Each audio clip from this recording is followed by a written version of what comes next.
नागरिकांची मात्र मोठी धावपळ झाली, तर उकाड्यापासून नागरिकांना दिलासा मिळालेला आहे। या संपूर्ण परिस्थितीचा आढावा घेतलाय आमचे प्रतिनिधी मनीष रक्षमवार यांनी। चंद्रपूर आणि गडचिरोली जिल्ह्याला हवामान विभागाने तुरळक पावसाचा इशारा दिला होता।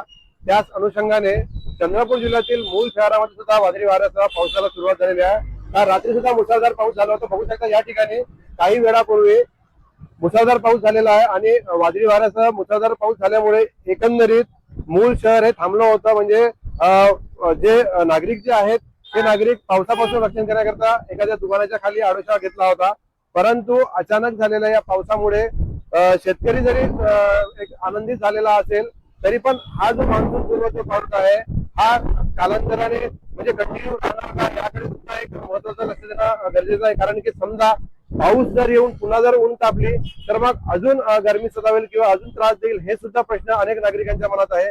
एकंदरीत आज मूळ शहरामध्ये झालेल्या अचानक वादळी वाऱ्यासह थोड्या वेळाकरिता का असेना जनजीवन विस्कळीत झाले होते।